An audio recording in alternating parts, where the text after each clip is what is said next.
Hey everyone. Hey, we are live. We are live with a new For Mac Guys Only. It is episode, or will be episode 430, just as soon as Eric joins us. Apologies for the delay this month. I feel like I'm saying that all the time, but you all know that we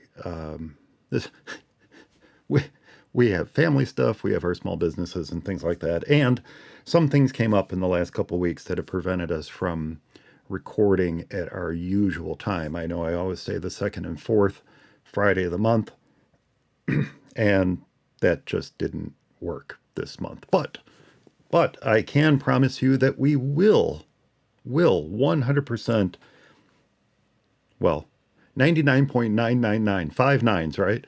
99.999% sure we will be recording a week from today as well, which is April 26th. I guess I could just do the math on that. 7 plus 19, right? April 26th, when we have our special guest, Darren, joining us again. Darren had a really, really interesting topic that I thought would be fun to share here on the show, and he's going to be on for that. 1 week from today, 1 o'clock Central Time, April 26th. That'll be episode 431. For this, episode 430, yes, we didn't make the second Friday of the month, but we are coming to you on the third Friday of the month. And as I mentioned, Eric's going to join us with his thoughts on today's topic in just a couple of minutes. And what I thought I would do, we had a couple topics we were going to discuss, or thought about discussing today. And I think what I want to do is continue our discussion from last time. Last time we were talking about shortcuts and how one good way to kind of get your feet wet with shortcuts is to have an itch to scratch, to have a problem to solve. And I did have a problem to solve. So I thought, what better time than right now to jump into shortcuts. It's something I've never really messed with before, but hearing Eric talk about it last time really inspired me to start digging into it a little bit more. So even though I'm not actively using them, I did go ahead and install Eric's recommended app called Actions, which adds a ton of new actions to shortcuts. And I also installed DataJar, both of which are free and were recommendations of Eric's last time. Now, the particular itch that I had to scratch is not going to take advantage of either of those, or at least not to my knowledge. There's still a problem with it. And then I kind of pre-warned Eric I wanted to talk about this today. And in doing so, I wanted to pick his brain and see if he can solve the problem I'm having. I got it working. I got it mostly working, but it's not working quite the way I would like it to. So that's what we're going to talk about today. It's a continuing discussion on shortcuts on the Mac. And hopefully, by the end of today's discussion, we'll have a solution. And if we don't, I'm going to keep at it because I'm certain that the problem I'm having can be solved. Now, last time I was in my office studio, that's where I normally do Macstock's live streams and things like that. I had the green screen behind me, so I was playing with the palm trees and all that. Back at my normal, for Mac Guys Only studio today, things are a little bit different, though. There was a bit of upheaval here at For Mac Guys Only headquarters about a week or so ago. We had some broken windows replaced. They had broken during a particularly cold snap that we had, well, quite a while ago now. And after all kinds of machinations, we finally got approval to go ahead and get them installed through insurance. And the window folks were out last week to install them, which meant that, and here comes Eric right now. Ka-chow. Oh, I have to ka-chow you. Hang on, I have to ka-chow you. There we go. Ka-chow. Oh my gosh. Oh, super large, Eric. Very large. Okay. Hang on. Let's do that. There we go. Let's do that. This is I was just explaining what happened, why I was in that other studio last time. Well, actually, the reason for being in the other studio was the snow, and my wife and I carpooled up to Woodstock, which is where we have both of our businesses. That is right. Because if you're going to slide off the road into a ditch, you might as well do it together, right? Yeah, that's what we always say, actually. Yeah. So that's why I was at the other studio. But I was also explaining that we had windows replaced a week or so ago. And I don't know what's going on, but the fans on my MacBook are just going crazy right now. But we had windows replaced, and one of the windows that was replaced is this one that's in front of me right now. So all this stuff, my second display, my MacBook, my stand, my keyboards, my Stream Deck, my Zoom, everything that was on my desk, all had to be cleared away. So this was completely not in a state within which I could record. I put something together. Right. Dave Ginsburg had me on In Touch with iOS a week ago, 2 weeks ago, 2 Thursdays. I can't remember which Thursday it was. 2 Thursdays ago, I think it was. And I cobbled something together real quick because our window installation had been delayed multiple times because of the weather. Right. It was rainy, and we don't want giant holes in the side of our house while it's raining. So right. They delayed it a few times. Finally had beautiful weather last week. They got them installed. But I cobbled something together to be on Dave's show, but it wasn't quite together for doing this. Well, now it is, and somehow in the course of putting stuff back together, I ended up with a full-size keyboard in front of me. I don't know what the heck happened there, but my mic... That's awful. Full-size keyboard. I know. My mic arm that was always... It was always in the perfect spot. Yeah. I can't find the perfect mounting point for it now. I should have marked on the desk where I had it. Yeah. But sorry, hang on. Yep.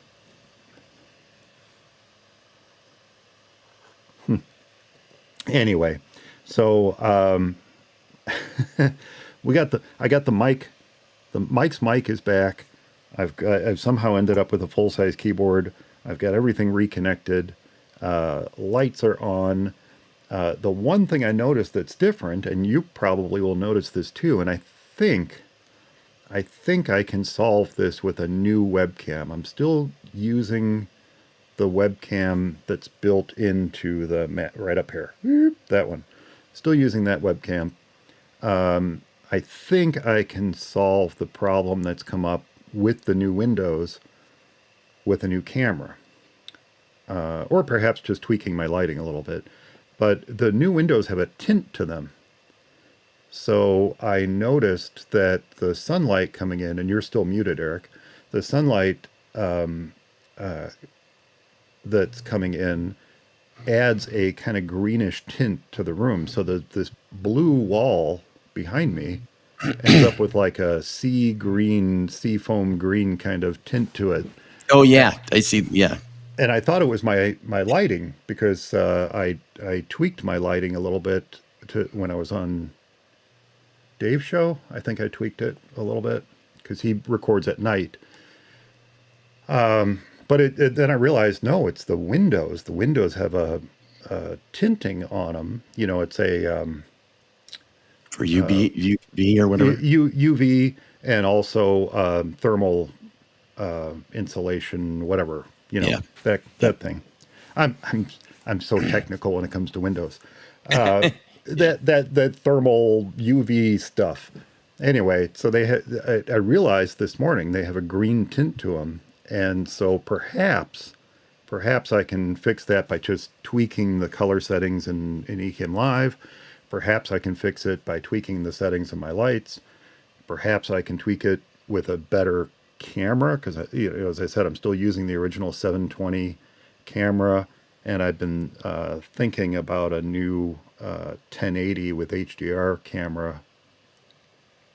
But that's a funding issue that I haven't opted to attempt to solve yet. But yeah, I mean, I think it's okay. I think I'm okay. It's just you look fine. The scenery around me is a little and actually sickly looking. That looks pretty blue. I mean, that's always been kind of a light blue, right? Yeah. And that looks pretty good. I mean, it does look a little. You're right. I did kind of notice the green. But it does look pretty good. Well, you know, it's interesting. If I were to, I closed the blinds, and that helped a lot. That helped a lot. Okay, I gotcha. And so where that I could, sense.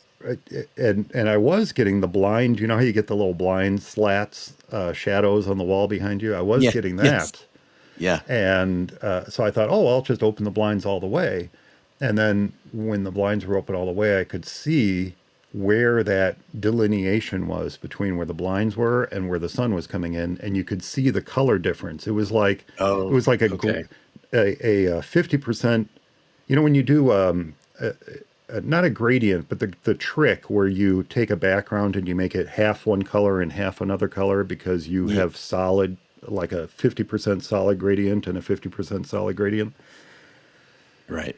That's what it looked like on the wall behind me. So I just pulled the shades all together. And hey to Brian, good to see you in the chat room. He said he's going to be in and out due to various meetings.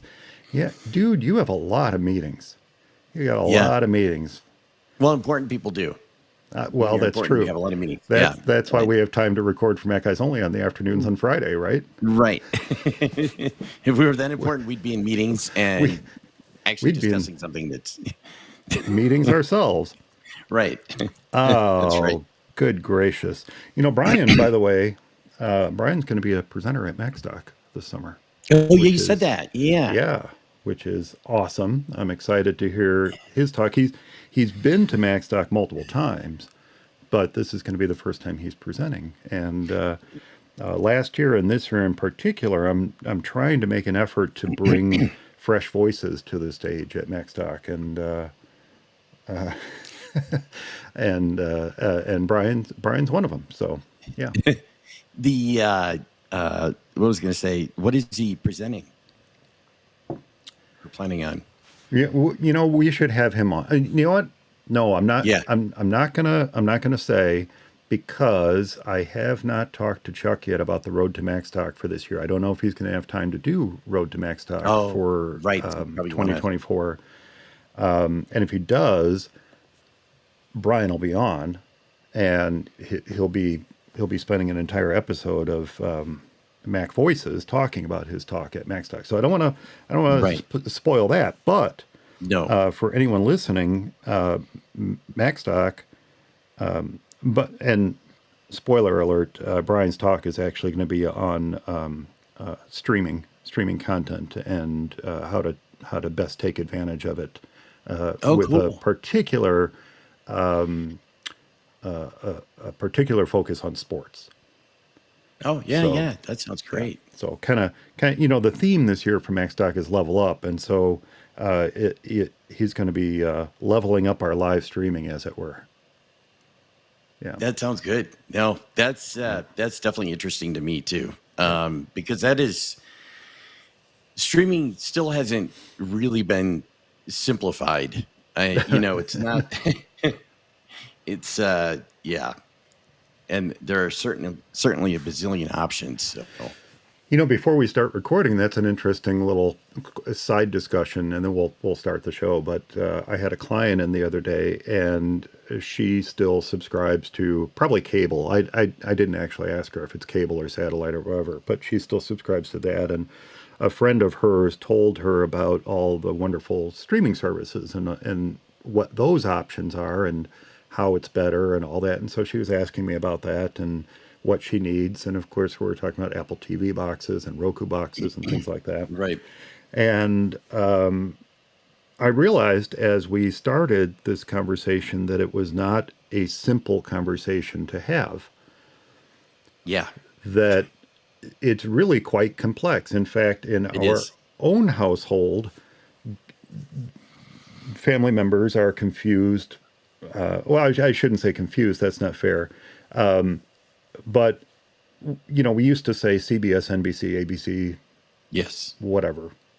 Well, now it's right, Paramount Plus, Peacock, yeah, Apple TV Plus, Hulu. It's like, well, right, which is CBS? Which is the right, one where I can watch Ghosts? That's all right. I want to know. Yeah, And yeah. well, it's Paramount Plus. Well, why don't they just call it CBS streaming? I They don't used know. to. They They did. used to, They and then did. I don't know if Paramount.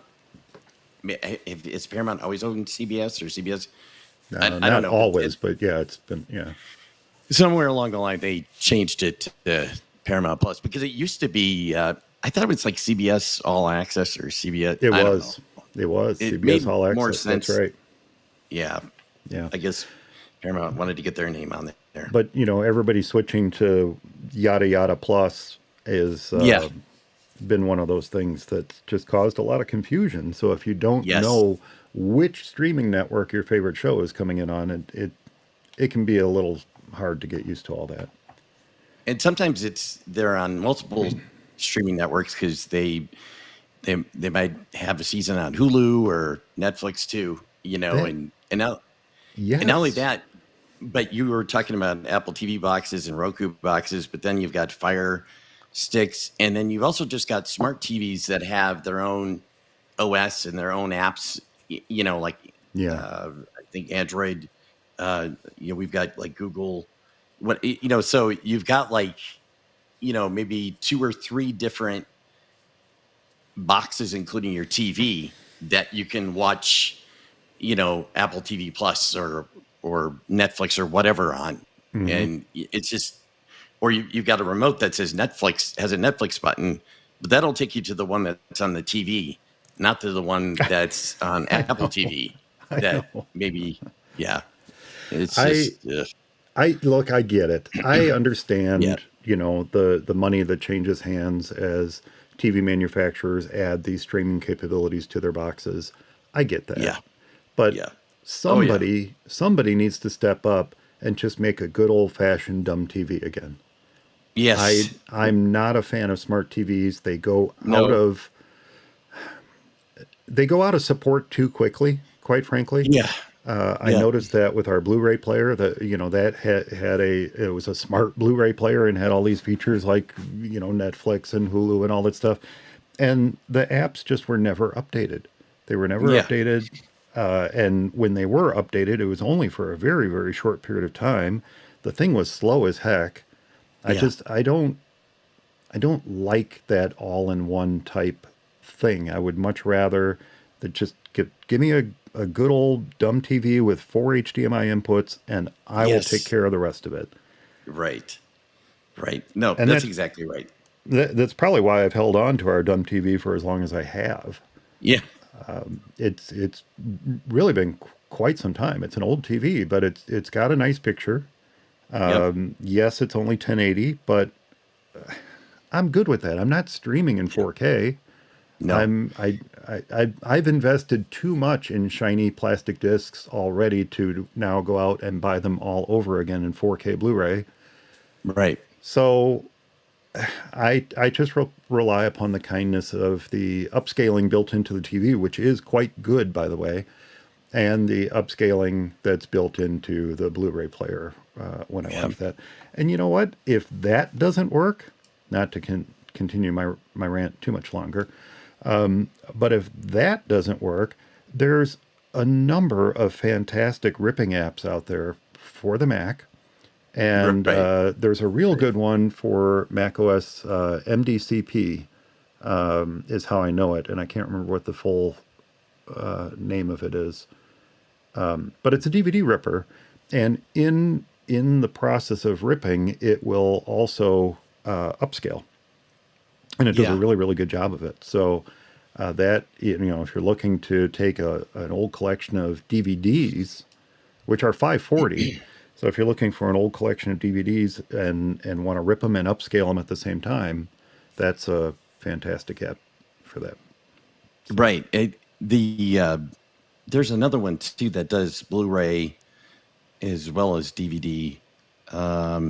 Shoot, and it's available for Windows and Mac. It's one I've used quite a bit. But it works. It works really well too. And I think it ultimately just creates the MKV or MVK file, whatever you want to call it. Yeah. Yeah, software running out before the hardware. It is. It really. I know. I've got a TV from it's our bedroom TV from 2011, and again, like you said, it's 1080p. It's plenty good. The only thing is the size is maybe a little bit small, and you know I guess the only good thing about these TVs is you can get a really big TV now, an LCD, TV for like $260, and it's Super cheap. yeah, and they're good or good enough, but yeah, no, it kind of drives me nuts. It really, I can't remember how much we paid for our TV. It is, like I said, it's quite old. I want to say it was close to, if not over, $2,000. It was quite expensive at the time. yeah, And it is technically a projection TV. yeah. Oh, is it like a rear projection or It's a short throw projection DLP, and at the time it was quite different from other DLP TVs. And the DLP often used a disc, like a color wheel, right, and it'd be right, spinning in there, and they'd Yep. project through that. Well, this was quite different in that it had multiple chips, each representing a different color, and projecting them simultaneously versus using the color wheel, and it used LED lamps instead of the halogen lamps. Wait, So- do I have that backwards? No, I think I have it backwards. This uses one chip, one chip, an LED, and it does not use the color wheel. I don't remember it's been so long. I don't remember the technology behind it anymore, but it's quite good. I mean, if you Yeah. get really close, you can see some of the lack of detail on a 1080 picture, for example. right, But that's fine. yeah, You watch TV from 10 feet away. It's not Right. like right, you need to see every single No. dot on screen. exactly. And ours is ours is like a plasma TV that I think we paid like $600 for. It was like Yeah. when plasma was going out and being replaced by LCD, and this particular one actually was 3D as well. So I mean, So it came with glasses that I'm not sure where they are. And I did buy some 3D movies. That I think Thor was one of them, the original Thor, Mm-hmm. with Hemsworth. And we watched that. I guess it's been a couple of years ago now, but it was fun kind of watching that in 3D again. But, otherwise it's just used as an old, flat screen TV.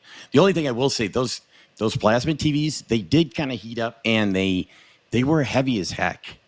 Oh, They super, super heavy. Yeah. Yeah, not like not like the newer ones. Did you have a problem with burn-in on yours? Or do you have a No, problem with burn-in? well, a little bit, but not as bad. I mean, the way they talked about it, I thought it was going to start burning in right away. And every once in a while, there is some, but it does go away, and it's not like, and of course, I don't leave it on an image, forever either. So, but I'm sure there will be. But the other thing that the plasma had is it really does kind of have deep blacks, where you know, unless you have like OLED or something like that, you don't really have that with LCD or the newer panels. This was I found the manual for it. I needed the manual for our TV because the chip in it had a tendency to fail. And what would happen is the little shutters of the LCD in the chip would stick. They would get stuck open. Yeah, stuck open because it would leave little white dots on the screen. And they replaced it once under warranty. And then when it failed the second time,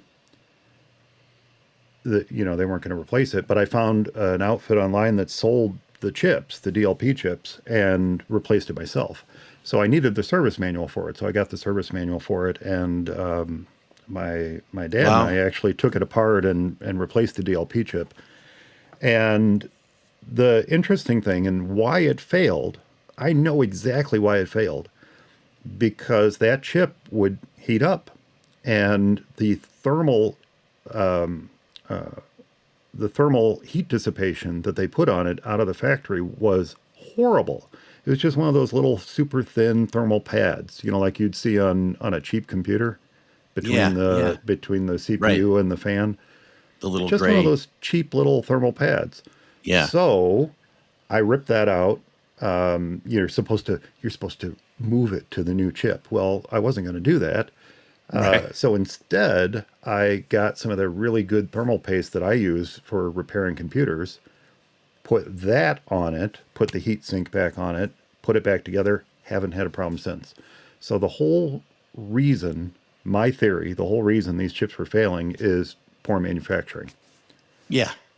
Well, it's just cheap stuff. That's what Cheap it stuff. is. Yep. Yeah. Yep. And it's really sad that's it's just like an LG monitor that I had where the Wi-Fi, your router would interfere with it and knock it out. It's because they just didn't bother putting in a little 10-cent filter in there to Yep. filter that out. And it's just, yeah, you can't understand it sometimes, but it's, what was I thinking of? It kind of reminded me back when my cousin and I were making music and we had keyboards. One of the synthesizers that we had that was somebody else's had like this huge heat sink on the back, and inevitably when it was on for like 20-30 minutes, it would just shut down. And so finally we stuck this little clip-on fan and blew it on the heat sink, and it stayed up. It ran fine, but it was just so funny that they had to have known, whoever, I can't remember the company now, but it's like they had to have known that happened, or that was going to happen, or I don't know. It just seems kind of just like this with the DLP chip failing. Obviously, if they only replaced it once, they had to have known. Oh, they knew it was going to It was going to fail again, and they knew. They knew. Yeah, so I wanted to look it up because one, I wanted to make sure I got it right. But the one thing I always liked about this, a friend of mine had the larger version of this TV, and he really loved it and recommended that we look at it. We got the smaller version. What was interesting about this DLP TV versus other projection TVs is that it was a very, very short throw. In other words, projection TVs can be quite deep. They can be a Yeah, couple yeah. feet deep. Oh, for sure. And I had one. Yeah. yeah, right. And it's a big giant box. And when you're done with Yep. it, you take out the screen and you have a puppet theater. That's Yeah. really what That's you end up yeah. with. And this is really interesting because it's almost like the 2012 IMAX. You know that curve back where it's super thin Yep. at the edges, thick in the middle, and Yep. then thin at the edge again. That's what this TV is like. It's really thin at the top. It's maybe 2 inches, maybe 3 inches at the top, and at the bottom it's no deeper than a foot. So it has this curve to it from the top to the bottom, and had this very, very short throw. And one of the other things I loved about it was it used LED lamps instead of the halogen lamps. With DLP TVs at the time, well, you can't get them anymore. So DLP Right. TVs, they almost all to a T used halogen lamps, and they would burn out like that. Yep. Yep. Well, these LED lamps, I don't even remember when we got this TV. I remember I was still at my previous job. So it's well over, I would say it's at least 16, 17 years ago. We got this. Wow. Yeah, it would have to be. Still the original lamps, It's amazing. which is Yeah. awesome. LED. Yeah, that's the LED. And so, yeah, use this DLP chip, millions of mirrors, the mirrors that would stick, millions of mirrors switching on and off 15,000 times a second to deliver the ultra sharp and deep rich colors. Okay, yeah. So, yeah, that was one of the things. It was a Texas Instruments chip. And I remember folks were kind of blaming TI for the problems, but it really wasn't. It was manufacturing. It was this stupid Right. thermal heat pad that they put on instead of putting proper thermal paste on it to Yeah. dissipate the heat. Which is Ah, yeah, yeah. that sounds about right. Yeah, we had a Toshiba rear projection TV, and shortly before we moved out to California, we were trying to. Well, we first tried to sell it. We couldn't give it away because by that point, flat screens had kind of really taken over, and like, and ours was a puppet theater. It was not a short throw, and so Yeah. people would look at it and they're like, "Yeah, no, we don't want that." Don't want It's just that. yeah, but it was a great TV and it had great color and great picture and but yeah, And nobody's and going to sound. want this one when we're finally uh, Done we with it. we purchased this one from a company well known in the area here called Apt, ABT. It's spelled ABT, but it's Apt. Oh, And yeah. they took away our old puppet theater, which was amazing. Amazing that they took that away because It is amazing. I mean, our daughter was still really young, and I seriously considered turning it into a puppet theater It's a because puppet the theater. whole Yeah, the whole thing was completely hollow. yeah, I I mean, know. I mean, it was crazy. Anyway, Yeah,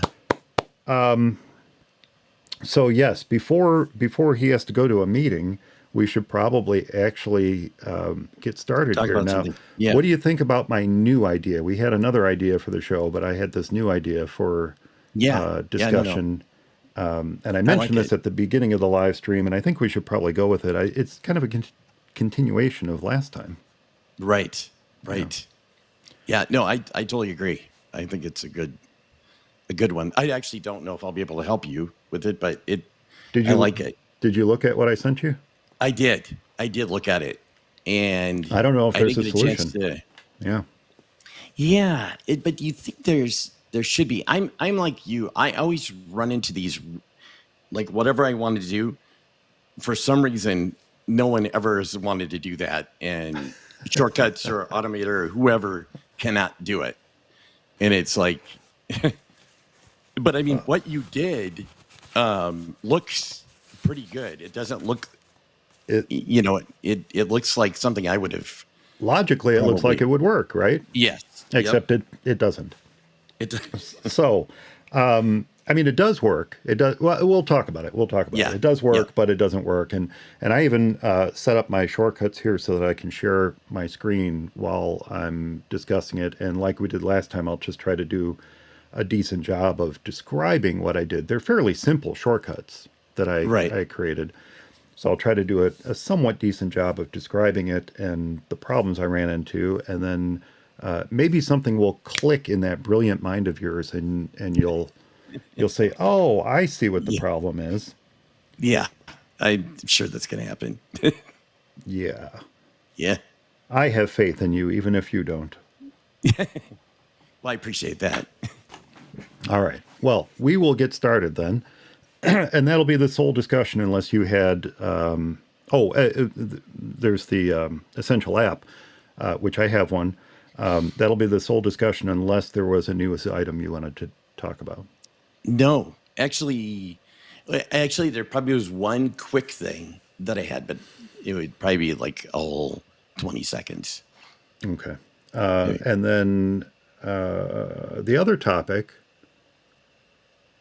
we can save that for any time. That's pretty much that's not a, that's a timeless topic. Timeless topic. Yep, We can talk exactly. about it in 6 months and it would be just as valid as it is today. So, Right. Yep.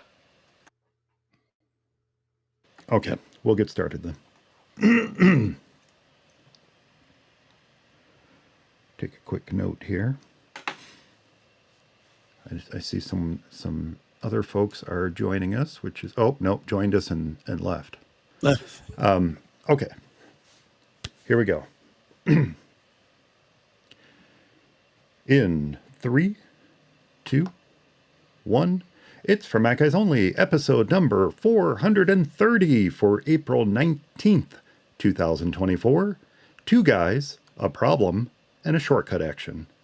Hey everyone, welcome back to From Mac Guys Only, the show for the Mac community, where we share our thoughts and opinions on current Mac news and events. And joining me to talk, or let's see, I had something else written down for our other topic. Let me try that again. And joining me to discuss or continue discussing Apple shortcuts is my For Mac Guys Only co-host, Eric Erickson. Hey Eric, how you doing? Pretty good. How are you, Mike? I'm guy number 2 of number the 2. 2 guys. Yes. That was one of the worst intros for you I've ever had. No, it was a good intro. Actually, any intro is good. Is a good intro for me. So, especially the way I sound. So, yeah. Yes. So you sent me. You were working on a shortcut. Actually, before, should the news story? Should I? Yeah. I'll do did my mention normal. that. I'll do my normal. Yeah, that was the absolute worst intro to the entire episode ever.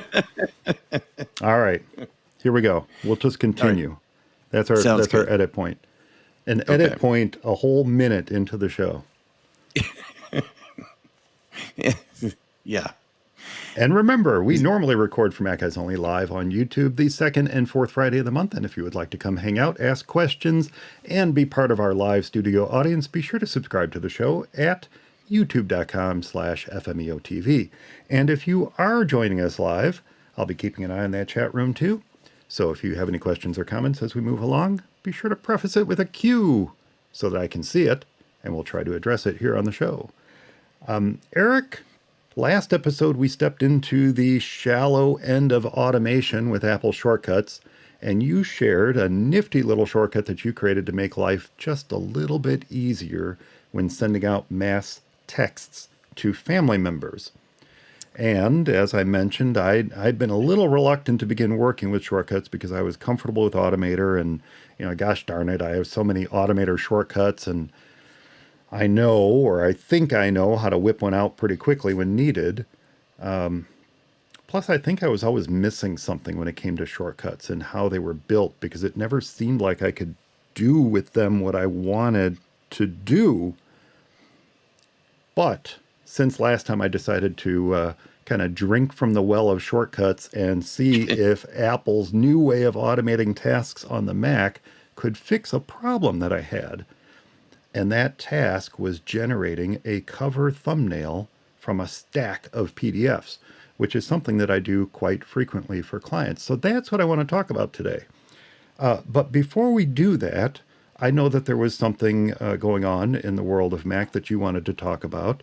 A little news story here. What was that? Yeah, well, the world of Apple anyway. And this is, we always talked about the flying car and whatnot. And so this actually is a few weeks old now, maybe even a month. But apparently, Apple has been rumored to give up on their car. They were building a car. They were working on a car for the last 10 years, and I forget how many billion they spent on it. But apparently, they've thrown in the towel. So I thought that was interesting. I think it's great that they threw in the towel and they decided that, hey, this is not something we can do. We don't think we can do this. But I just wonder why it took them 10 years and billions of dollars to come to that conclusion.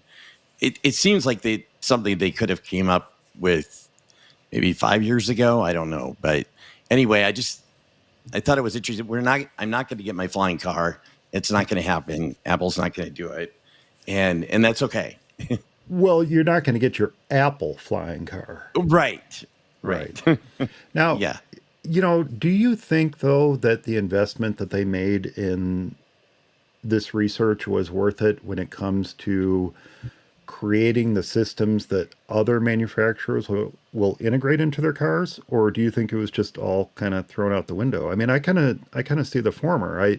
I think that, yes, they didn't actually create an Apple branded car, but they certainly must have come up with control systems and interfaces that others can adopt and use right now if they want to. If Apple makes it available to them, that is.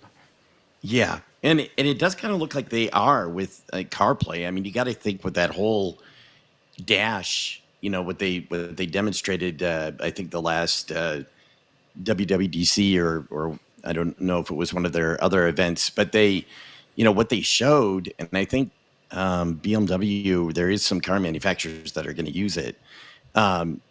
It looked really cool, and I got to think that came out of their car research, their car project. So yeah, and I'm sure there's probably other things that they gleaned or developed as a result of that they can use someplace else, or maybe will use someplace else down the line. So yeah, that's true. It really is. And obviously they were developing the Vision Pro during the same time. So, I mean, it's not like they were just working on that alone. So, it is kind of amazing.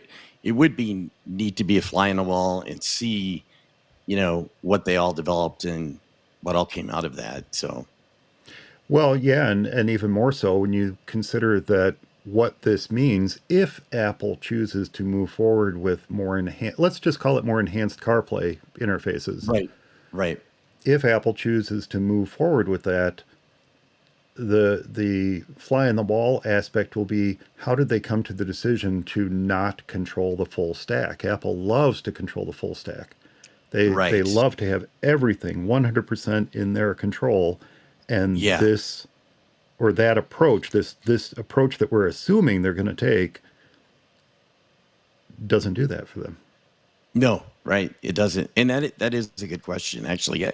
And I think the article, if I remember right, what it did say, it was something that I think they kind of came to the conclusion that they weren't going to be able to maybe put their mark on it, do something Apple-like. I mean, that at the end of the project, or at the end of the day, it was just going to be a car. Like, it wasn't going to be anything that was going to be anything different from what's already out there. Especially when it comes to electric cars, and so I think they, maybe felt like, why do it? I don't know, but I think you're right about that, not doing the whole thing, because I know that has happened in other things when they originally, before they came out with the their iPhone. Remember the Motorola Rocker? Yeah. They Yeah. they put in iTunes and they put it into a Motorola phone because they kind of saw the writing on the wall then that the iPod maybe wasn't going to be a needed, like cell phones could fill that void. And so that's why they approached Motorola, and apparently that was really bad. They did not like working. They did not like having that in there, and and it was that ultimately made the decision for them to develop their own phone, Yeah. and it was a big part of it. And so it is interesting, like you said, are they going to be able to do this now? Maybe it's one of those things where they just say this is what it is, and in the car manufacturer needs to just take it as is and either use what Apple gives them or work with them. I don't know. That's a good question. Yeah. And it'll be really interesting to see where they go with this, and maybe they'll discuss it at WWDC. But I feel Yeah. as if more likely it's just going to be dropped, like other Yeah. projects we've seen from Apple Yep. and others. Yep. They're not the only ones who do that. I mean, Oh no. they're certainly not the first company to invest billions into a project that they just throw out with the bathwater when they decide Yeah. that they don't want to go any further with it. Exactly. Yeah. And yeah, maybe Tim is driving around an Apple branded car, but it's the only one in existence. Who Right. knows? Who Flying knows? around. Right. Speaking of full stack, I wasn't necessarily going to bring this up. Well, I was going to bring it up when we were closer to when it was news. I guess now it's a little bit more of a discussion point, but interesting and potentially, to me, sad bit of news is that Affinity was purchased by Canva. I Now, saw that. of course, there's a positive spin on it. Of course, we were flooded by information from both. I'm sure Canva users were flooded about the information. I'm not a Canva user, so I didn't see that kind of stuff. But I Right. was flooded by at least 2 or 3 different emails from Affinity trying to assuage my fears at the Right. idea that Affinity had been purchased by Canva. Canva was never one of my favorite companies.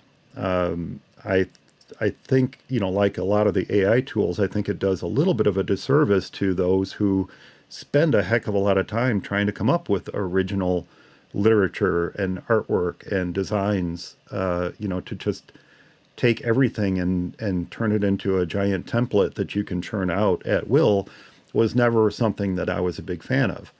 Now, Right. I definitely understand why Canva would want something like the Affinity Suite. It certainly gives them a big stick to wave at Adobe, which is what Yeah. many of the articles talked about. In fact, I've yet to find anything that had much negative to say about the No. purchase.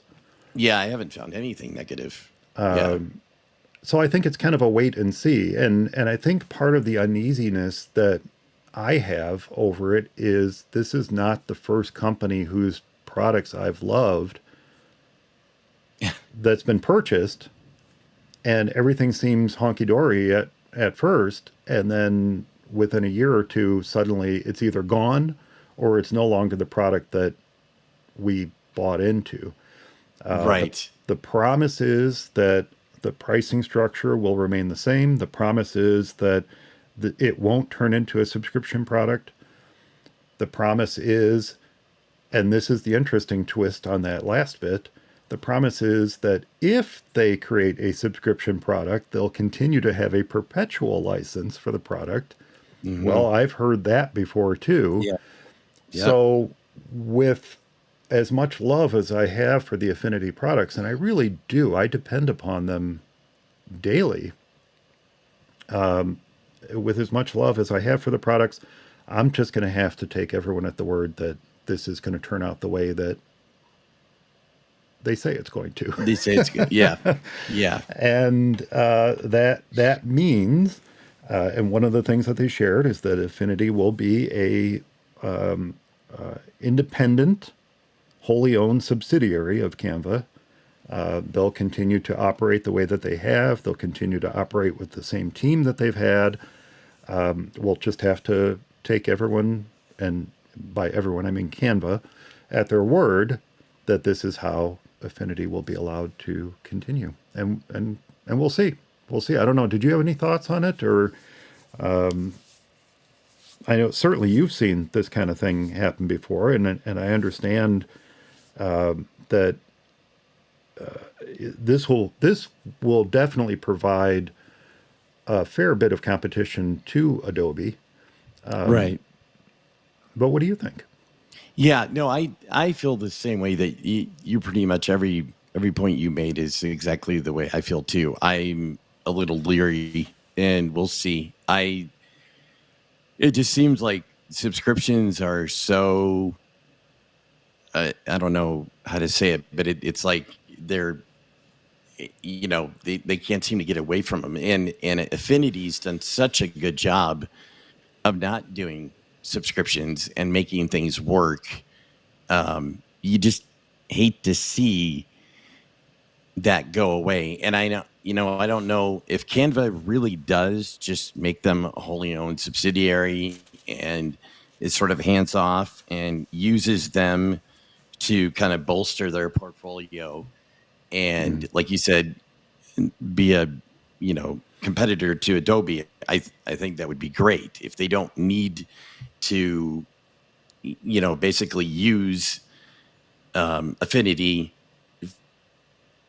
to make a bunch of money for them or to somehow, add to their value through a subscription. I think that'd be great. And I would love to see them, just continue to do that. Something tells me that a few years from now, though, things will be different. And unfortunately, we'll probably look back at this and say, yeah, that didn't work out so well. But That I'm hoping was the I'm turning point. Yeah. Yeah. Well, as you were saying that, I was reminded of Adobe's purchase of Aldus. I was reminded of Adobe's purchase of Macromedia. And in each of those cases, the promise was everything's going to remain as it was, nothing's going to change. And in fact, there were some real benefits to the purchase of Macromedia at the time. Right. My licenses, which began as student licenses, full disclosure, but my licenses for Aldus, PageMaker, and actually that was it. I bought into it through Aldus PageMaker, right? And that was a student license at the time. They got purchased by Adobe, and Adobe did all right by PageMaker until they decided that, it just wasn't worth developing as PageMaker any longer, and it became InDesign, which is really what happened there. Right. But my licenses were Windows licenses, and Adobe was not a cross-platform license type company at the time. And there were Windows licenses for various reasons, but that's what they were. Well, it turns out that Adobe's purchase of Macromedia was super beneficial for me because Macromedia did provide cross-platform licenses. When you purchased a Macromedia suite, you purchased a license that allowed you to run it on Windows or Mac. And I had a Macromedia suite license for the Mac, and I had my PageMaker license for Windows, and there was no way to upgrade to one of the creative suites for Mac from a Windows. They wouldn't let you do it. You couldn't switch licenses from Windows to Mac. You had to purchase. Well, it was stupid. You had to purchase over again. Well, when Adobe purchased Macromedia and I had a cross-platform license, I used that cross-platform license to upgrade to a CS suite from Macromedia, which was fortunately something that they allowed to do. So there was some good that came out of it, but ultimately the switch to subscriptions is what led me to leave Adobe as the how do I say this, the graphic suite partner that I came to depend upon. And it was a long road to find a decent substitute until Affinity came along. And I just absolutely love them. And I still, and we've talked about this, I still to this day don't know how they continue to maintain such a high quality product at the price points that they charge. They did. I know. And I And don't either. maybe that's the secret to why Canva bought them. But Yeah. who knows? If it turns out that Canva just folds the Affinity suite into a Canva subscription, and we get to continue to purchase perpetual licenses to the Affinity suite as Affinity owners, hey, Right. that's awesome Yeah. because that gets the Affinity suite into more hands than it's ever been in before. Right. But I don't know. We'll see. Yeah. I don't hold out a whole heck of a lot of hope for the future of the suite now that it's been purchased by Canva. No, I don't either. But what do I know? And What yeah, do I know? both in subscription and in updates, you kind of worry, and Yeah. just and also what they'll do. I know. Time Yeah. will tell. I think for the next Time year will or tell. two will be good, but time will tell what 3 years, 4 years, 5 years brings in terms. And I guess that was never assured anyway. No. But it just seems like there's a greater chance of things switching up in a bigger way now that they're under the auspices of Canva. Right. Right. Yep. For sure. Okay, well, let's get on to the main topic. So, as I mentioned at the beginning, I had an itch to scratch. I had a problem I needed to solve on the Mac, and I thought, well, what better time to switch my automating workflow over to shortcuts than to solve this problem, right? Right. So, as I mentioned, that problem I had to solve was to generate a cover thumbnail from one or multiple PDFs. And those PDFs might have more than one page. If they were just a single page PDF each and every time, it would be a much simpler project. Yeah. But some of them had 5 pages, some had 1 page, some had 20 pages, some had 50 pages. And in each case, I would need to generate a thumbnail of just the cover page. That's it. So I set out to try to solve this problem with shortcuts. And as I mentioned, this is something I have to frequently do for clients. Create a thumbnail of a PDF, distribute that PDF on their website. The thumbnail becomes the clickable item that people, they click on that to download the PDF from the client's website. So it's Right. something I do quite frequently. And in the past, I would open that PDF in Preview or open it up in Affinity Photo or what have you, export just that first page, get my thumbnail, yada, yada. It was a lot of work. And Yeah. I thought for Yep. sure there would be a simpler way to do it. I did. I created a shortcut that I call PDF thumbnail. And it kind of works. It kind of works. But to get to that point where it kind of worked was a little bit of a frustrating journey because I was often left guessing for which actions to choose, how those actions worked, and then when they didn't work, why didn't they work? And Right. in many cases, a quick or not so quick Google search got me the answer that I was looking for. And in other cases, like the situation I'm about to describe, I was just left scratching my head. Now, I'm sure when all is said and done, there's a super simple, easy, why didn't I think of this answer to the problem that I have still to this day. It mostly works. But there's still one more thing I would like to solve. I'm sure there's an easy answer to it, but I'll be darned if I can find it. But I want to start with the problem and how I tried to solve it. Now, I kind of already described what the problem was. I have multiple page PDFs.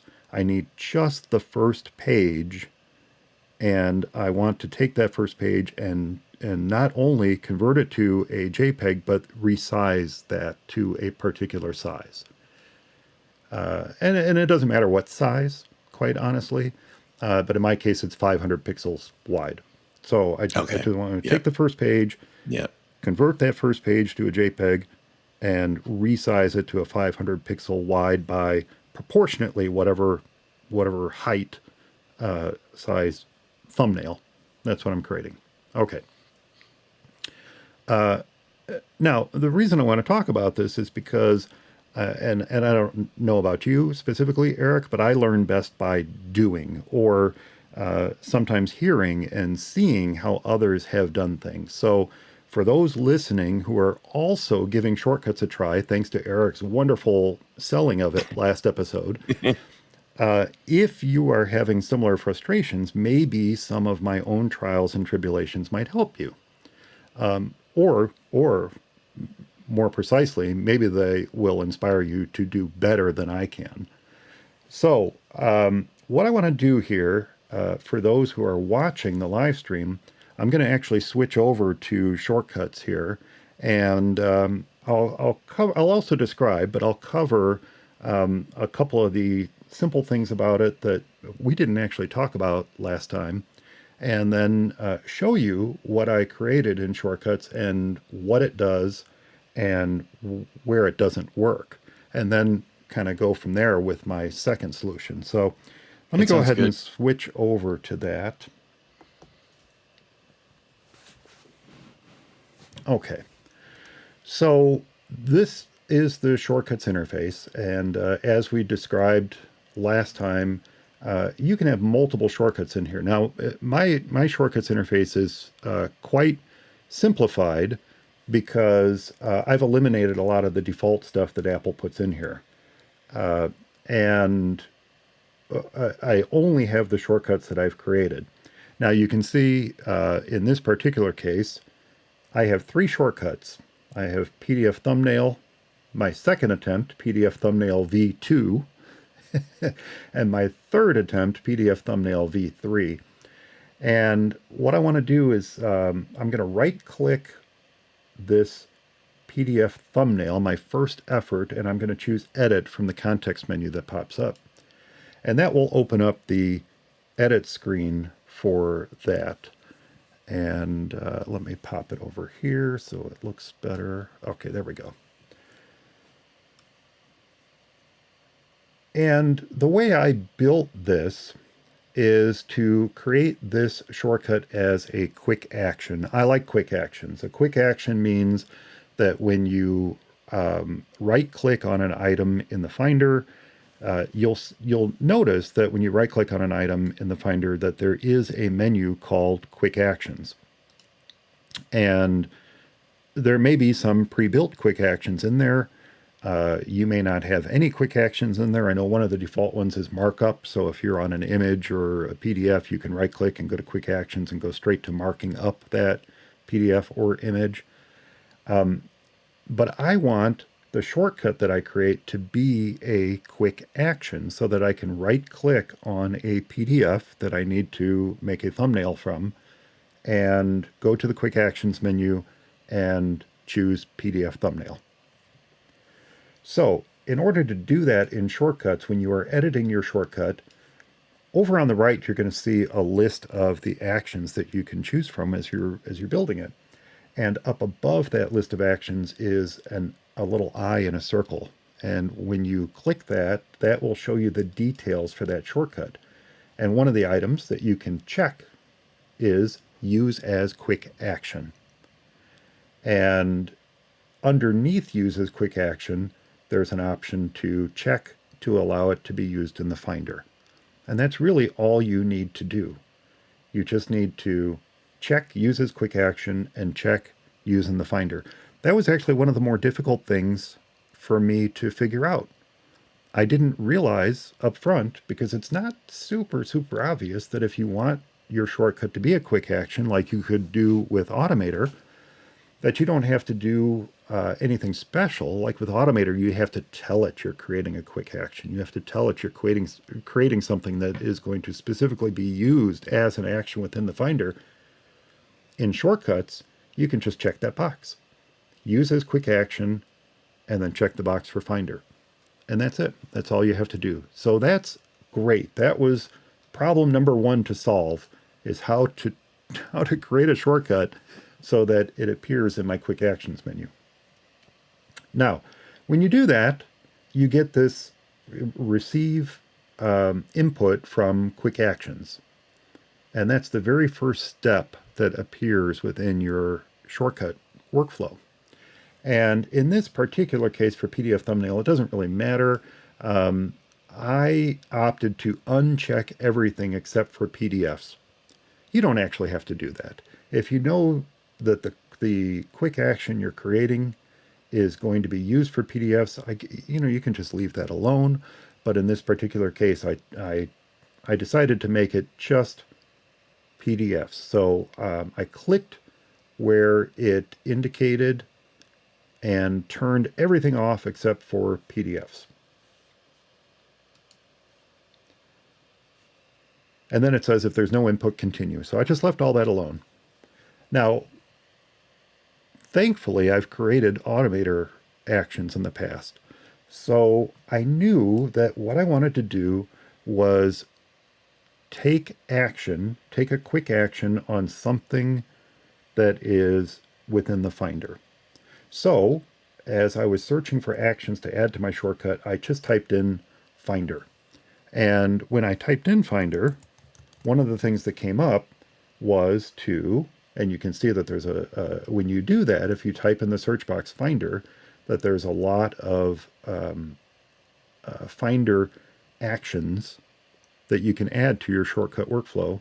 The one I wanted was get selected files in Finder. In other words, the file that I've right-clicked on, the file that I've selected in the Finder, I want this shortcut to take that. I want to use that file I've selected in the Finder. So get selected files in Finder is the action I want to add. So I dragged that in.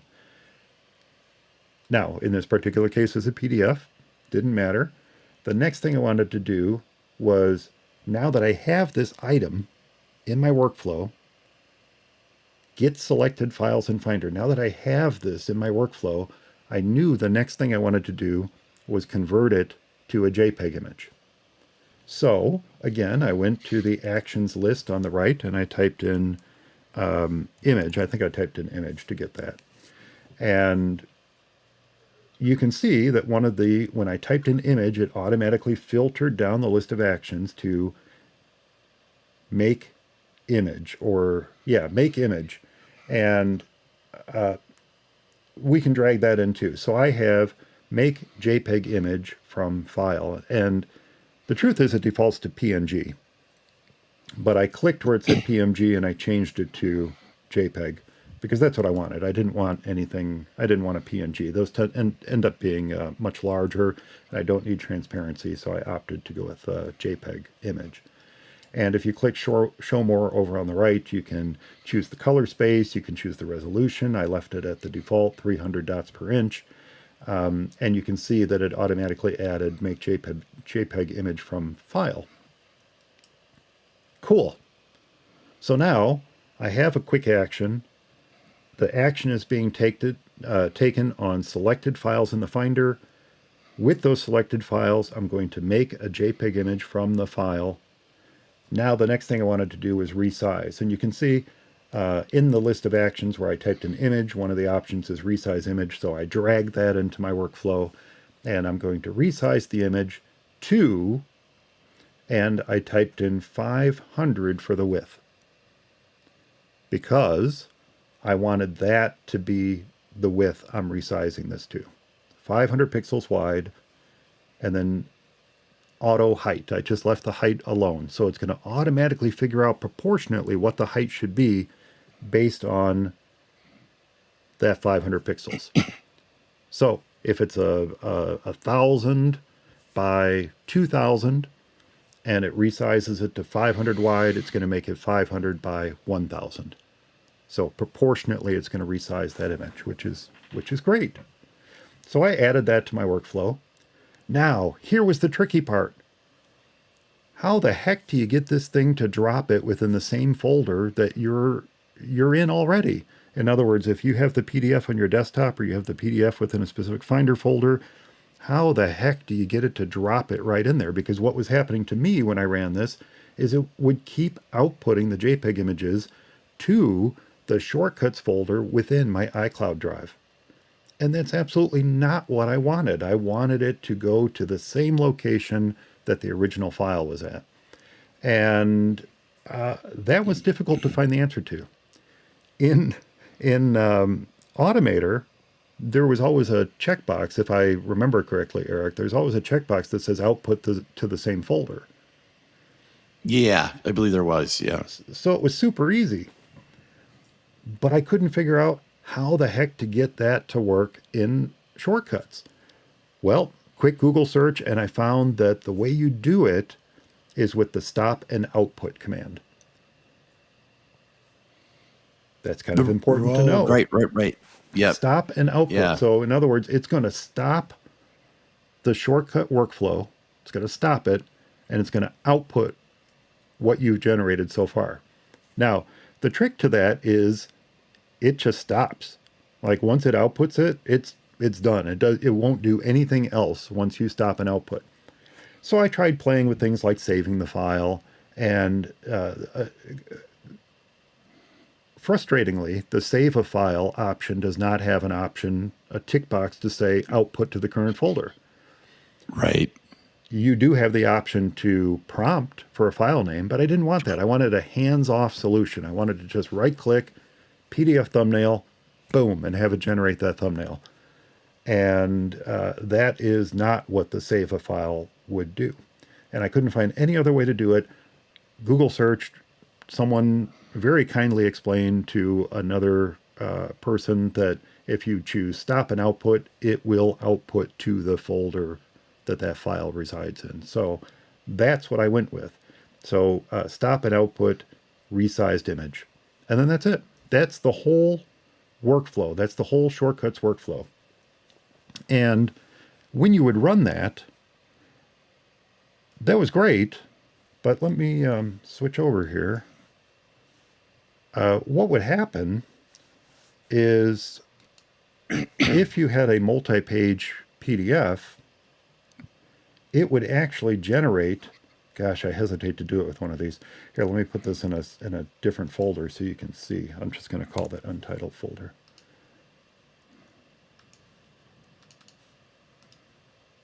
There. If you would run this quick action PDF thumbnail as I created it on a multi-page PDF, it worked. It did exactly what I wanted it to do, but it would actually generate a JPEG of every single page within the PDF. And I probably selected the wrong one because it's still churning on this PDF and generating a JPEG of every single page. And that's not what I wanted. Now, there you go. It would work, but the end result was I would have to delete all these JPEGs that it created and keep only the first page. First one. Right. Which is absolutely not what I wanted to do. That is not a time saver. Yep. I'm telling you, that does not save you any time there by having to generate. I mean, how many files did that just generate? That generated 94 files, and I have to delete 93 of them. So yeah, that seems a little bit of a problem. Not a good solution. So I churned on that for a little while. I said, okay, you know what? I can make this work. I can do this. It does what I need it to do, just not super efficiently. So I let my brain churn on this for a while. I did some more Google searches, and I found out that there is a way to select only the first page from a PDF. The thing is, it's not super intuitive. It's not logical. And logic and problem solving are super important to generating efficient shortcuts. Right. To me, this is not logical. And yes, I have a very creative side, but I also like to think I have a logical side. And this still, to this day, doesn't make sense to me that this is what you have to do. But here you go. I'm going to show you exactly what I had to do to get it to only take the first page of the PDF. And that is my PDF thumbnail version 2. So now the big difference here with PDF thumbnail version 2, and it keeps opening on the wrong screen, is it pretty much did exactly, or it's pretty much exactly the same as the first shortcut, in that I said, yes, I want this to be a quick action. I want it to be a quick action that works within the Finder. I want it to be an action that can be used, in this case, on any of the input that I give it. But I could, as I did with the first one, I could change this where it says images and 18 more. I could unselect everything and just choose PDFs if I opted to. I still wanted to get the selected files in the Finder. But what I want to do now is I want to make a PDF from the file, from the files that are selected, because when you make a PDF from the file, you can do something like tell it you only want a single page and tell it you only want page 1. So that's great. Right. I can make a Yep. PDF from that file, and that's the non-logical part. I have a PDF. I just want the first page. But to get the first page, I have to make a PDF of the PDF. And that's the part that wasn't quite clicking with me. But that's the solution. That's the solution I found, is to make a PDF from the file that I'm feeding the shortcut, even if that original file is a PDF. And when you choose make a PDF from the file, you can say single page, page 1. And that's how I got that. And all else being the same, that worked perfectly. That did exactly what I wanted it to do. I could, and just for the moment, ignore this repeat with each item. I could get the selected files in the Finder. I could add the action to make a PDF from the file. Within that action, say just do a single page and page 1. Convert the results of that to a JPEG, resize it to 500 pixels wide by auto height, and then output it. Cool. That worked. But it only worked if I had a single PDF.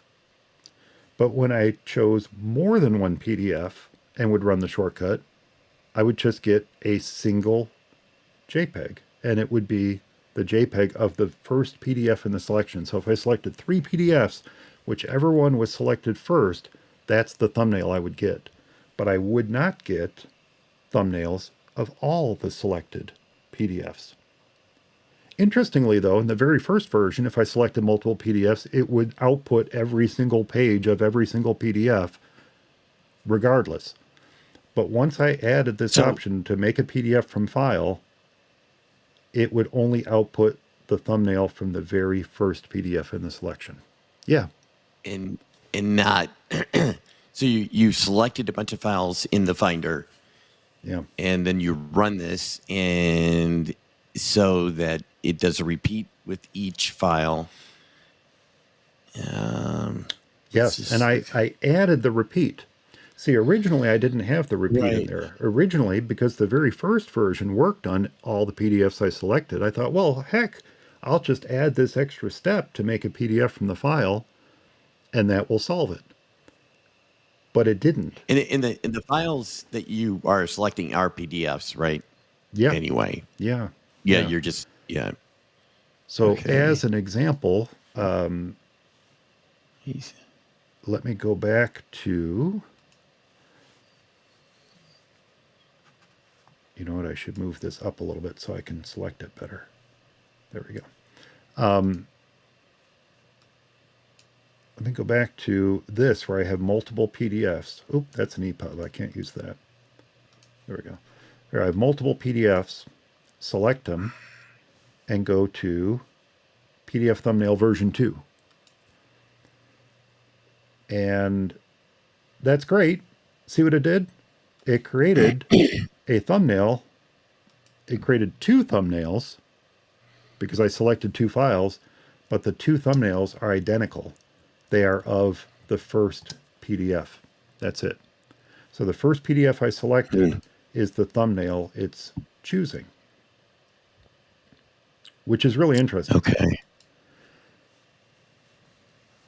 Yeah, it's odd. So I thought, let's add a repeat in here. One of the things you talked about with shortcut workflows is the ability to repeat steps. So I Yeah. thought, okay, cool. I'm going to add a repeat in here. So for each item I've selected, I'm going to take action on it. And originally I put all of my actions within it. Every single one of them I put in the repeat. And the initial problem was I have that stop and output in there. And so it would do the first repeat and just stop. Stop. It wouldn't even do any more after that. So I'm like, okay, well that's not going to work. So I took the stop and output out of there, and I left the make PDF from file, the convert the file to JPEG, and the resize to 500 pixels wide. I left all those within the repeat. And the results were the same as what I just showed you. If I selected multiple PDFs, only the very first PDF would have a thumbnail generated for it. So I tried different things. I tried playing with the make PDF from file, and instead of merging them, there's a merge behavior, and it's set to append, which logically I would think would take every file and append it to the same PDF, but it's not. Yeah. I'm not actually sure what that's doing, quite frankly. But I tried selecting file. I've tried selecting PDF. I tried shortcut input. Most of those result in blank thumbnails. They don't actually work at all. So I kept falling back to the append feature. And I have a feeling like that is key. I have a feeling that the merge behavior is key to what's going on, because I thought if I could take the first page of every PDF and merge it into a single PDF and then run the remaining steps from my first version of this that outputted every page, I'd be great. That would work.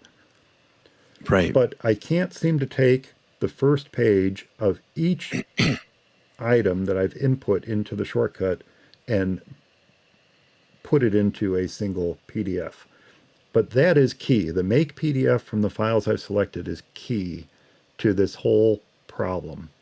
And I've yet to figure out how to unlock, how to insert that key into the lock and unlock the lock.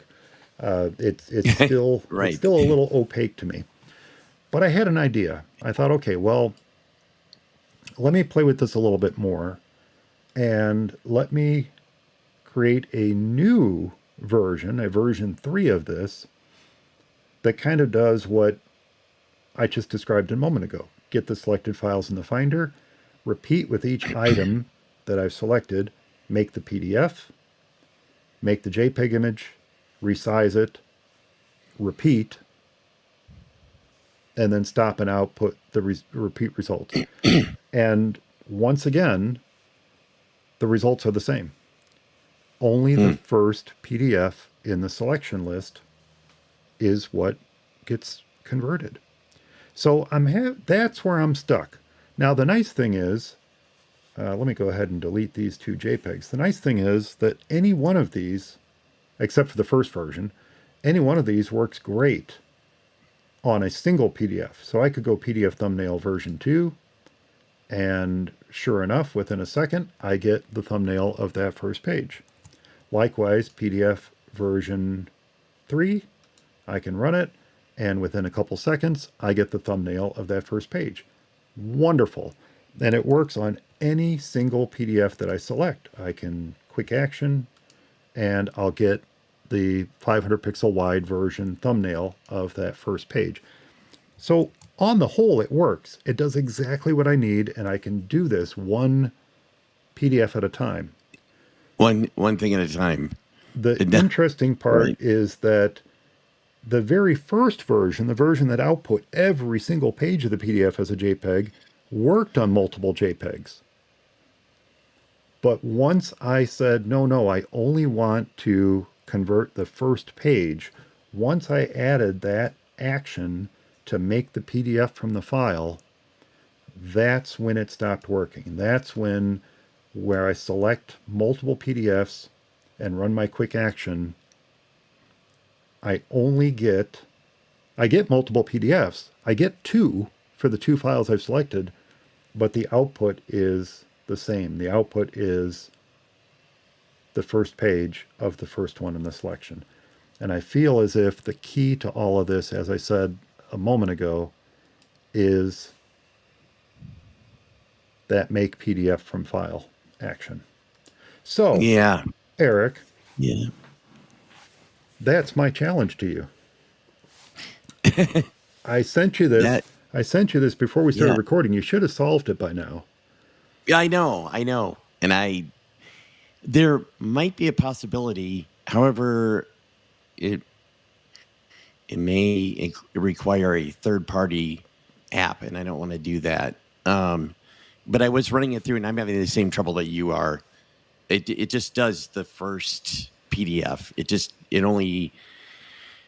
It only does the one, even though it outputs it three times. Like I selected 3 PDF documents. It takes the first one and outputs that into it. It's a JPEG, but it outputs that 3 times exactly. So it's odd. Now, the good news is that it really does what I needed it to do. This Right. scratches my itch. This solves the problem. I need to quickly create a thumbnail from the first page of a PDF. And once I added the make PDF from file and told it single page, first page, convert that to a JPEG and resize it, boom, it worked. It worked. So the real issue here is not making the thumbnail. The issue is making the thumbnail from multiple PDFs. Right. Let me see here, actually. So what I'm going to do is I'm going to include a screenshot of this. Oh, wait. Oh, no. Within the show notes. And for those who would like to play with it and try to come up with a solution using the native actions within macOS, go ahead and play with it. And if you come up with a solution, let us know. But in the meantime, what I wanted to do mostly was just kind of step through the problem I had, the actions I added in order to solve that problem, how I found answers when I didn't have an answer, and it mostly came down to Google searches. There's lots and lots of great websites out there that are focused solely on shortcuts. And almost to a T, when I had a problem, it was one of those sites that came up that had the answer to it. It takes a little bit of searching, but you can find the answers. And a good example of that is the stop and output. That wasn't logical to me. There should be just output to the same folder, but it kept wanting to output to the shortcuts folder within my iCloud Drive, and I didn't want that. But, a Google search and one of these absolutely wonderful websites out there provided the answer that stop and output was what I needed. Likewise, one of these websites was where I found the make PDF from file in order to extract. That's really what we need. We need an action to extract a page from a PDF and specify the page. But that doesn't exist. Right. You can split a PDF into multiple files, but then you just end up with the same results that I have with my first shortcut. I got it to work. Oh no, you got it to work. Yeah. What did you do? So, so what you want to do, and I kind of suspected this, but in your make PDF from, so under your repeat statement, repeat with each item and file. So then in the make PDF from, you want to change your variable there. You want to change it to repeat item because you don't want to do it just from the file. So now, so get out of there. Sorry, leave that. So get out of that, and then right click on file. Oh. Now choose repeat item. Now, again, this is one of those things, Eric. How is that logical? That's what I need to do. I figured Well, clicking on that would give me what I wanted, but you right click on because it. Ah, right. interesting. I know the right click isn't so logical. The repeat item, though, see, and this is what I was saying before. When you do that repeat with each thing, it does the indexing and the indexes each thing that you have in there automatically, and you don't have to manage any of that. So now try running that and see if that gives you the results that I got, because I did get 3-page ones that it looks like. All right. Let's try that. So if I take these two PDFs and I run.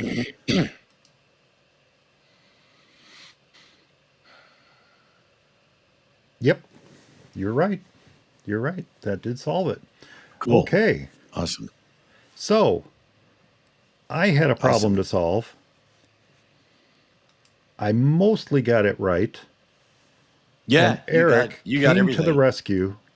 rescue, and told us how to solve the problem. So let's go over this one more time. And as I was saying just a moment ago, I am going to put a screenshot of this in the show notes for this episode so that people can actually, you know what I'll do is I'll create a second blog post that I'll link to that has Yeah. a screenshot of this. But just to go over this one more time, and I mentioned this when you had stepped away from the mic, Eric, but just figuring out how to make this a quick action took a little searching because it wasn't necessarily obvious Right. that what I needed to do was click on the little eye up here, the little show Right. details for the shortcut, and then check Yeah. the box to use as quick action. That wasn't super obvious to me. And I'll also mention, No. while I'm in there, if you are syncing your shortcuts from Mac to Mac, the shortcut will sync, but it won't automatically, in my experience, won't automatically be turned on as a quick action in the Finder.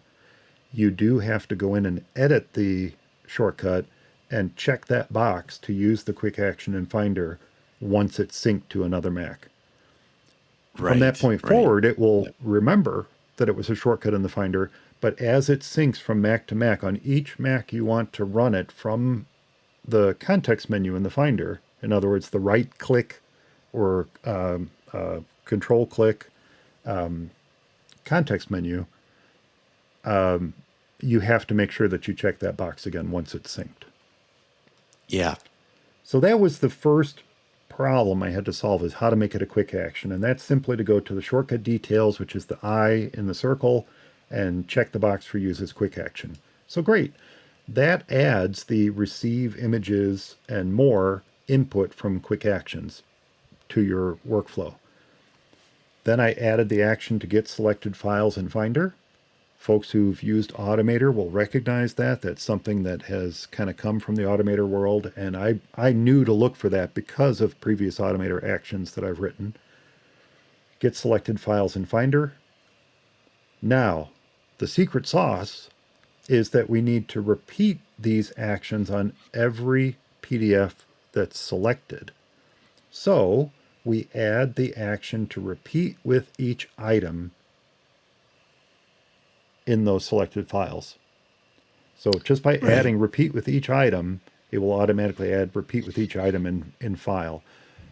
And within that, we add make PDF from, and here was Eric's solution, repeat item.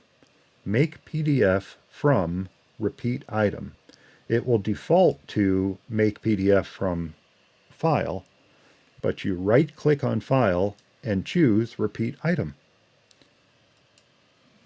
Make PDF from repeat item, choose to include a single page, page 1, because that's what we want. We want the cover page of the PDF. Then we add another action within the repeat loop to make a JPEG from that PDF.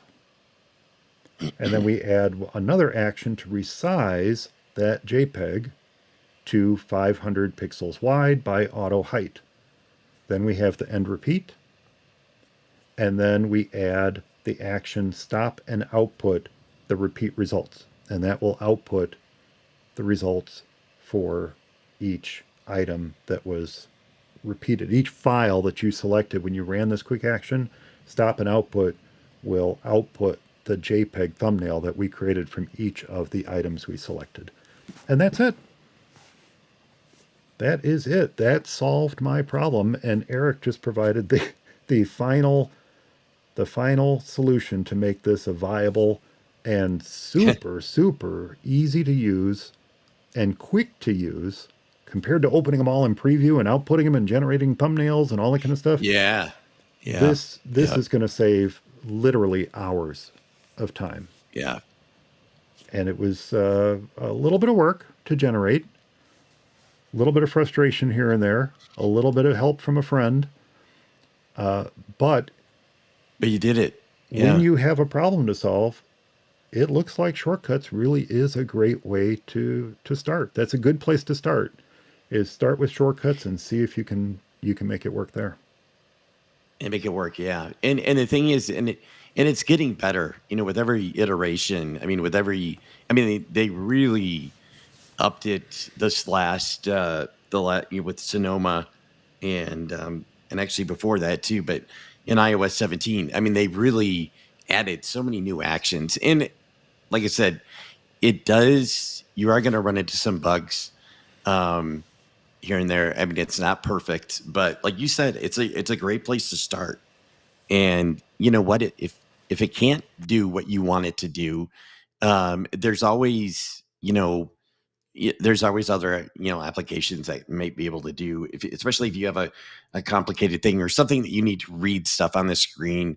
Like I said, Keyboard Maestro is a great one. But Yeah.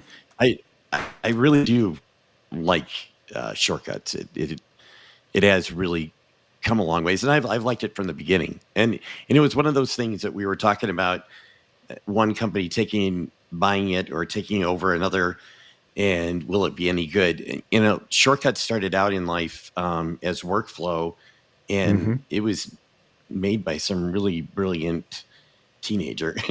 and I thought when Apple bought it, I thought, oh, I don't know, this isn't going to be good. And I just thought they might take what they needed from it and then just, let it die or destroy it, whatever.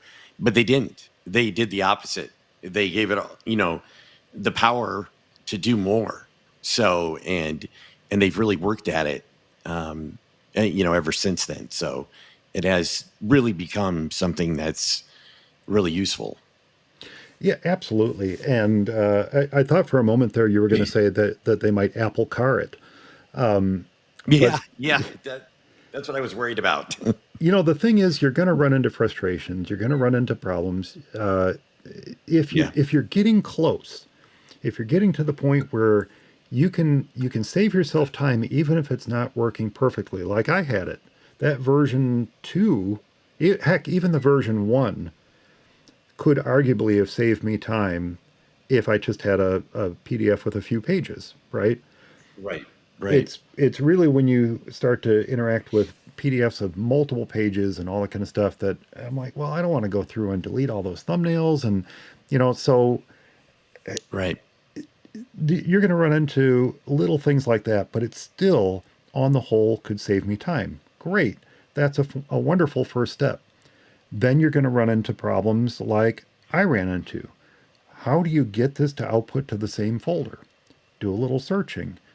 Yes, it works. Yes, you can have it prompt you and ask you where you want to save the file. Cool. That works. Not as efficiently as you would like it to, but that can always be your version 2. And I think that would be one of the tips that I have is when you set out to improve your shortcut, don't work on the original. Your original works. Don't mess with that, right? And that's why my version 2 looks so weird, because I started playing with it and I started trying to change things and I tried making it better, and I shouldn't have done that. I should have done what I later decided to do, and that's duplicate it. And that's something that you can do in Shortcuts. With a shortcut selected, you can right-click or control-click it and choose Duplicate. And when you do that, you'll end up with another version of it that you can play with. You don't have to mess with the one that's working, even if it's only partially working, you can create this other version of it and play with that and try to make it better. And then Right. great, Yep. you can call that, like I did, version 2 or version 3. And then maybe you want to improve that version 2, so you duplicate that. And Yep. then you start playing with that one. I ran into a lot of trouble quickly by trying to edit what was working. I would break it, and then I'd Yeah. get Yep. frustrated because I broke what was working. Now it's not working, and I gotta kind of rethink. I gotta undo what I did and rethink it and reapproach it. So by just duplicating it first, I saved myself a lot of hassle too. Yeah. And another to go along with that, what I've done too, if there's a specific, maybe you've got a pretty big shortcut and you want to try out something that's that's going to be in the middle of the shortcut, some logic, I'll move that off into its own thing, test it in there and get it working before I'll try to. Yeah, no, Yeah, that's a great point. yeah. That's another really smart. So what do? You copy the actions and then paste them into a new shortcut. Or or if I don't even have them yet, I just create a new shortcut and just start it in there and just test it sort of as a stub, just passing whatever data through it just to get it to, like for example, what you just did. Maybe I would take the now obviously this is it's a fairly small shortcut, but Hmm. the make PDF from and the make maybe like the repeat statement. I would have just stuck that in its own thing. Just if you've got a bunch of stuff working in a shortcut and you're like, okay, I don't want to mess with that, or I don't, I just, what the heck? Anyway, if I don't want that on, or I don't want that, to mess it up, I'll create my own shortcut. It's sort of like it's like a little playground, You're like, right. yeah, like that's in Xcode Yeah, sort of yeah, thing. like playgrounds. Yeah. Yeah, exactly, Yeah. exactly. So, don't do what I did. Instead, duplicate or create little micro workflows that you can test things out at. Now that brings up a question, and Right. I don't know if I asked you this question when we talked about shortcuts last time, but can you embed a shortcut within another shortcut? You Or can, yes, you can call a shortcut you within another can? shortcut. Yeah. So you can like make a subroutine sort of thing. And I don't know if they run asynchronous or not. I did have to, but I've done that. I've actually done that several times where I'll just to make things simpler, break off stuff and have a shortcut call with it, and another shortcut. In fact, actually, with the stuff that I was talking about, I had broke those because the ones that I had did, not the ones necessarily that I talked about, but were more complex. So I did break those up into like 2 or 3 shortcuts and use that, which worked pretty well.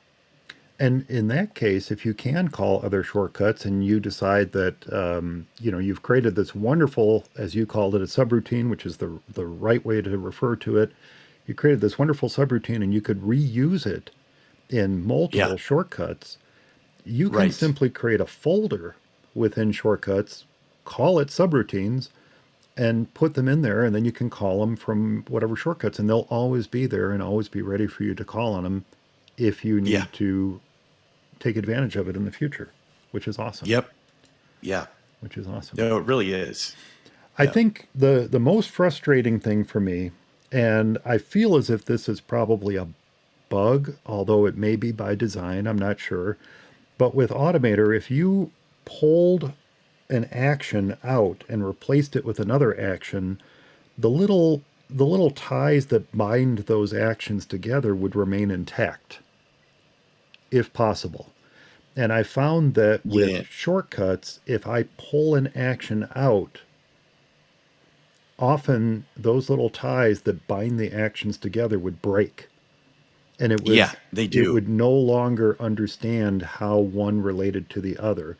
And because I'm still fairly new to shortcuts, I didn't have a better way to fix it other than to delete the actions that were no longer bound, no longer tied together, and re-add them again.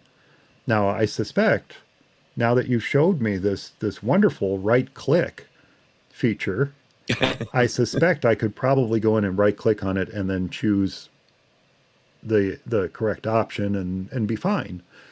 But I found that a little Right. frustrating that when I would Yeah. add new actions or replace actions or whatever, that those links, those steps within the shortcut are broken, and I would have Yeah. to re-add them, that was a little annoying. But now I think the answer might be the right click and be able to relink them back up again. But automators tended to do a little bit better job of keeping them linked, I felt. Linked together. And you can always check too if they're actually so if the actions are still around and you separated them, you can always check to make sure, because whatever variable, whatever's in, if you like, you can right click on it and you can check, or actually, I think if you just click on it, you can click reveal, and that'll show where that's coming from, unless there's nothing there Yeah, after you remove the actions. I'll have to try that next Yeah. time I break one. Yeah. I'll have to Next time try you it and break see one, if see I if can it's fix it by doing that. But the yeah. fix I took was to remove the action and re-add it, and then it would be automatically relinked again. And in that Yeah. regard, Shortcuts is quite smart. Shortcuts is very, very good at determining what previous action is going to be passed along to the new action you've added to it. It's very good Right. at that. Right. And it's Yeah. very good at renaming things to renaming the variables, if you will, that are being passed to an action based on the previous action that is being handed off. So Right. I was very Yep. impressed with that. So on the whole, I think this Yeah. is quite successful. I would love for there to be a way to import automator actions and have them automatically be Yeah. converted to shortcuts. I think that would be great. Right.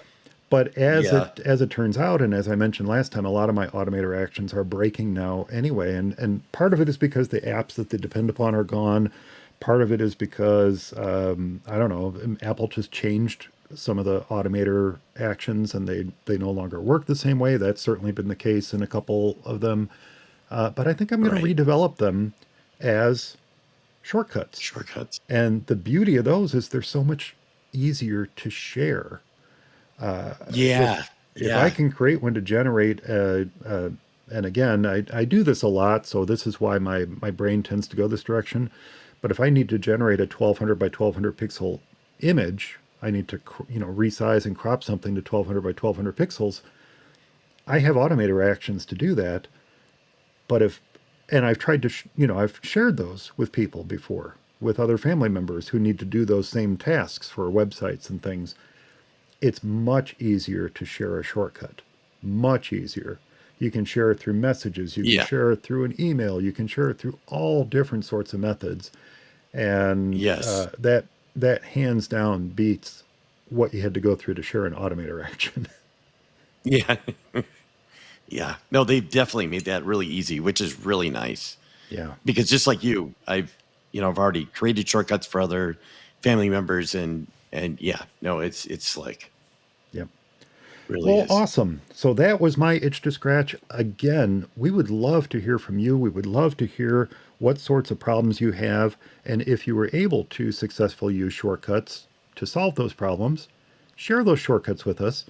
And if you weren't able to use shortcuts to solve those problems, share that with us too. And maybe we can help you out with that. Or more precisely, maybe the smarter one over here can help you solve those problems No, smarter one over here. when I can't.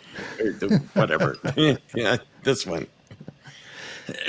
Now, before we wrap up this Yeah. episode, in January we did our annual Essential Apps episode, and we had so many to talk about that we decided to do a new Essential App every episode. Well, I do have an Essential App I wanted to share this episode, but you know what? It's not one I've been using for a long time. It's one I just discovered only last week. Now, Oh one of the wow. reasons I know, right? But I think this is going to be essential.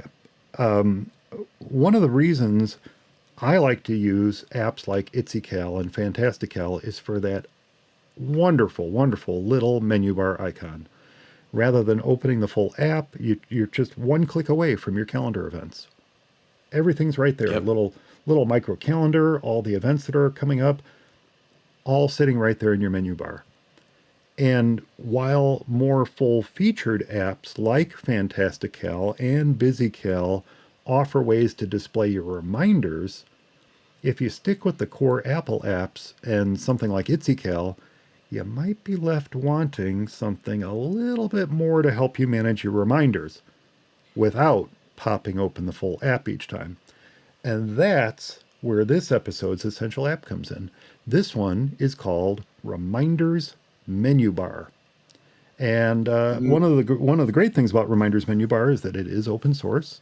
It's available as a free download from GitHub. Right off the bat, for those who like this sort of thing, it offers a light mode and a dark mode, and it gives you the ability to change the menu bar icon. So there, all the core features right out of the way. Light and dark mode, and the ability to change that icon because, we love to change the icon in our menu bar apps. Yeah. Now, the thing that makes it super, super useful, though, is that not only does it include a menu bar counter that gives you a reminders count for just today, or for all reminders, or for no reminders, which is actually the way I set it, but you can do all interactions with your reminders list through the menu bar. You do not have to open up reminders in order to add a new reminder or mark one as completed or what have you. You can do it all right through your menu bar. You can keep everything in sync with Apple Reminders, obviously, because it's reading your Apple Reminders. So everything that you're doing to take action on a reminder is happening within your Mac's Reminders app. You can create new reminders from your chosen list. And that's the neat thing, too. You can decide which list you want to be your default, separate from the default in Reminders. It's just a little drop down in the menu bar app. You can say, this is the list I want to work with, which is super cool. You can set reminders due dates, and you can do so using natural language, which is awesome. Huge. Yeah. As I mentioned, you can mark reminders as completed or uncompleted. You can edit reminders. You can remove reminders. You can move reminders between your lists. You can view a list of all your upcoming reminders. And you can filter your reminders through lists or through completed status. Now, as I said, I only just started using this last week, so full disclosure, most of that list I just rattled off came from the developer because I wanted to make sure I didn't forget anything. But some of the things like having a default reminder list, having natural language addition of reminders and due dates is just awesome. And being able to choose which reminders lists you want to see. If you open up the Reminders app, you see all your reminders lists. But you can tell, you can tell Reminders menu bar, no, I really only want to see this list. If I want to see the other lists, I'll open up the Reminders app. But this is my main reminders list. Just show me this one. Now, as I said, of course, Fantastical can do this. BusyCal can do this. But if you don't feel like spending the money on either of those, and in many cases it's worth it, but if you don't feel like spending the money on that, you can load Reminders menu bar in ItzyCal and have much of the same functionality, all for free, all open source, and all available right now for your Mac. Now, I will say this is not from the developers page. This is my own experience here. It was a little bit tedious to set up initially because I do have a number of reminder lists, some of them quite old, and by default, they're all turned on. So when you first launch Reminders menu bar, every single one of your lists is turned on, which is not what I need. So you have to turn them off. Or want. So you have to go through and you have to turn them off. And turning them off required unchecking each and every one. And when you unchecked it, it would close, and then you go back and you uncheck the next one, it would close. You go back and uncheck the next one, it would close. Oh, geez. So it would be nice to have a list of a list of lists that would come up, and you could just go check, check, check, check, check, check, check, or uncheck, uncheck, uncheck, uncheck, and not have it close each time. Hey, minor little inconvenience. I know not everybody has as many lists. Some of my lists are quite old, and I could probably get rid of them, but they're there. Right. The good news is, though, that it remembers your selections for the future. So it's not like you have to do this every single time you launch the app. It's only the very first time that you set it up. But otherwise, it's a beautiful looking app. I mean, ItzyCal is fantastic, but the interface could be improved a little bit. Let's be honest. Right. But Reminders MenuBar is just beautiful right out of the box. Nice rounded corners, like I said, the light and dark mode, the little selections, the drop down selections and stuff are just beautiful, beautiful design. So a lot of work went into this for something that is just being distributed free on GitHub. You have to give them props for that. Oh yeah, for sure. But that is my option. That's my essential app for this week is Reminders MenuBar. And I will put a link to that in the show notes. Very cool. Yeah. And with that said, Eric, that's going to do it for this episode of For Mac Guys Only. I hope everyone enjoyed it. Remember, I do love to get your letters, so if you have any comments about the show, a tip to share, or a software or hardware problem with your Mac, be sure to leave your thoughts in the comments of this week's show notes found at formacguysonly.com. Or, of course, you can drop me a line, mike@formacguysonly.com. And be sure to subscribe to the show's YouTube channel at youtube.com/FMEOTV and click that little notification bell so you can find out when we're going live. You can join the chat room and catch all the behind-the-scenes stuff that doesn't make the final cut of the show. Eric, what is the best way for folks to get a hold of you? The easiest way to reach me is eric@formacguysonly.com as well. So awesome. Best way. Awesome. Thanks so much for listening, everyone. Thanks to Eric for joining me this episode. Stay subscribed. And we'll talk to you next time. Cue the music. Cue the music.